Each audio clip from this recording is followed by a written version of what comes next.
Les inflammations du conduit auditif et d'autres maladies de l'oreille touchent plus souvent les enfants que les adultes. En effet, les oreilles enfantines ne sont pas encore entièrement développées. Les enfants âgés de 6 mois à 6 ans sont souvent atteints de tites moyennes.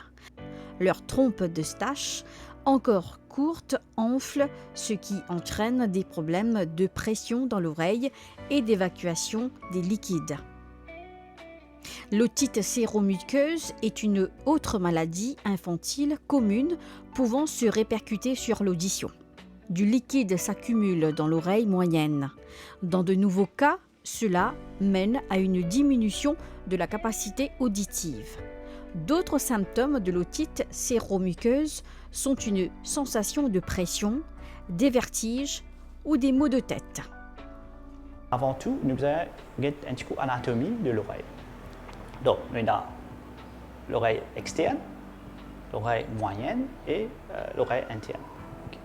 Donc, la plupart des otites chez l'enfant, surtout de 6 mois à 3 ans, c'est l'otite moyenne. Donc, on appelle ça otitis media en anglais. Hein? C'est otitis media.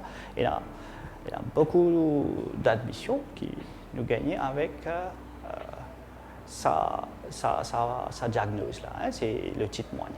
Donc, pas aussi beaucoup maintenant, peut-être avant c'était beaucoup. Maintenant avec vaccination, etc. Donc, fréquence là, prévalence là, disons, une baissée, hein, une baissée un peu. Mais toujours nous gagnons, hein, nous gagnons de temps en temps, nous gagnons otite moyenne, qu'on appelle ça en français. Et bon, quand nous avons codé, c'est otite. Hein? C'est un bébé, soit un enfant, il a otite. Donc, la plupart du temps, c'est douleur à l'oreille. Hein? Douleur à l'oreille. Donc, les enfants de bas âge, ordinairement, je peux trapper les oreilles, je peux en pleurer parfois. Et aussi, accompagné parfois avec de la fièvre. Hein? La fièvre parfois, c'est la fièvre très forte. Avec otite, c'est surtout une inflammation et surtout rougeur. Par rapport avec tympan aussi, correct? Donc là déjà nous finissons connaître qui est un patient otite. Et il est bon rappeler qu'il y a beaucoup de patients avec rhinopharyngite, donc un rhume qui est capable de gagner otite. Bon, prévalence ça qui fait otite moyenne est beaucoup chez l'enfant. C'est à cause de tube. Hein. Un tube appelle ça trompe Eustache, hein. Trompe Eustache, Eustachian tube. Hein. Bon, ça passage entre la gorge et l'oreille, les minces, courtes et bien sûr les horizontales. Hein. Donc l'adulte est plus long, les plus gros et les pas un petit peu plus vertical. Hein. Okay. Donc, les facilitent la propagation des microbes. Il y a beaucoup de virus et de bactéries aussi qui font ça. Heureusement, côté bactéries, il y a beaucoup, ça veut dire la vaccination, il permet pour immuniser un certain patient, un certain nombre de patients contre une bactérie qui fait l'otite. Donc, de ce côté-là, on pense qu'il y a il diminue un petit peu le nombre de patients avec otite. Ça veut dire douleur à l'oreille, donc bébé pour faire mauvais, hein, et aussi la fièvre aussi. Hein, ça. Et la fois, il y a des autres symptômes, vomissement, bon, ça y est un petit peu moins, mais parfois il y a pas envie de boire aussi, disons, refusal to feed, ça ne fait pas boire du lait, ça il diminue un petit peu la quantité de lait, hein, de consommation de lait, ou soit d'aliments. Hein. Ça aussi, il y a des petits symptômes qui nous prennent en compte aussi pour l'otite. Bon, le traitement, la plupart des cas d'otite, bon, pas besoin vraiment d'antibiotiques. Okay? Mais il y a des fois que nous avons besoin mettre bébé, les enfants, l'antibiotique aussi. Donc, c'est l'amoxyl qui primait. Bien sûr, il y a des autres antibiotiques ici. Et antibiotiques, anti-inflammatoires, donc diminuer l'inflammation et diminuer la douleur et diminuer la fièvre aussi. Et aussi le paracétamol. hein, le paracétamol. Donc ça 3 là, disons, nous donnons une otite aiguë. Surtout une poussée de fièvre et après les 3 jours, deuxièmement, nous avons une wait ainsi. Dans les 3 jours, nous avons si les enfants là toujours une poussée de fièvre, pas boire, pas manger, bien sûr toujours douleur. Donc bien sûr, nous pouvons finir mettre sur antibiotiques. Le petite moyenne, donc arrivé qui il a une perforation. Okay? Aussi bien sûr, c'est une infection. L'infection, c'est peut avoir une production de pus, hein, pus.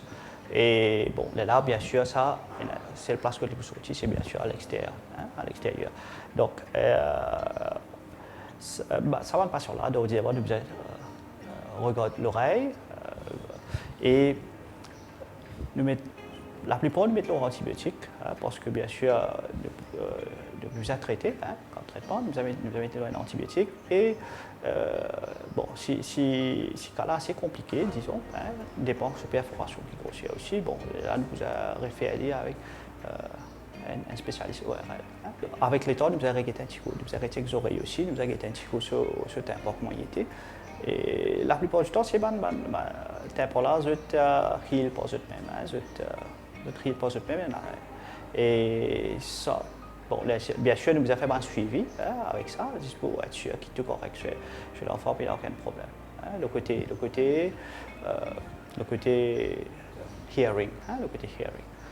Ça, c'est très important aussi. Il y a déjà un mécanisme de protection, de nettoyage, déjà. Hein. On appelle ça cérumen, la cire. Hein, la cire. Cérumen déjà là pour protéger, hydrater et nettoyer, hein, nettoyer l'oreille. Donc, bien sûr, au niveau beaucoup, ça c'est pas trop bien, mais ça c'est très rare, mais cérumen c'est là pour ça. Donc, nous n'avons pas besoin aucun objet de nettoyage, soit un mécanisme de nettoyage. Bon, méthode de prévention, c'est bon, lave-la-main, ça c'est une affaire très importante. Lave-la-main, bien sûr, nous diminuer le risque d'infection. Bien sûr, immunise l'enfant là. Hein, nous sommes immunisés parce que beaucoup de bactéries contribuent pour le titre. Okay? Et bon, allaitement aussi, c'est un facteur qui joue pour un mécanisme de défense pour bébé. Hein. Ça veut dire donc qu'il va diminuer un petit peu plus. Donc un bébé qui est allaité, il est un peu plus, on dirait ça, il est un petit peu plus fringant, hein, il y a un petit peu plus d'immunité, beaucoup plus bon. Et puis, bien sûr, nettoyer le nez. Surtout quand il y a une rhinopharyngite, comme en ce moment même, quand le nez, il y a un coulement du nez.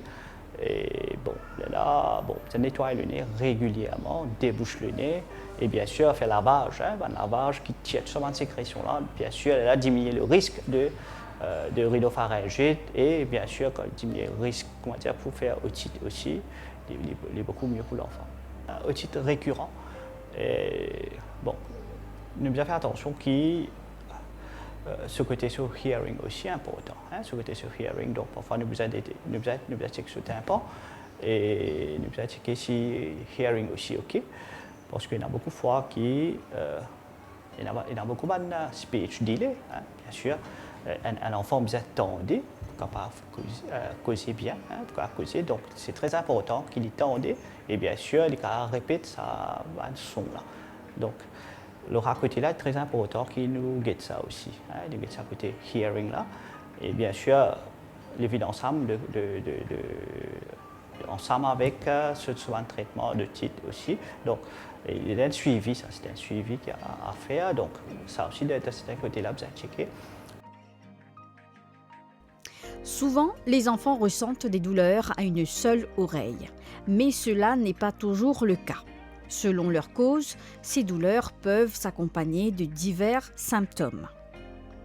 En plus de fortes douleurs, les enfants souffrent souvent de fièvre et d'écoulement de pus. Outre les médicaments, plusieurs remèdes traditionnels et traitements homéopathiques ont fait leurs preuves contre les douleurs d'oreilles. Peu agressifs, ils sont très bien adaptés aux oreilles sensibles des enfants.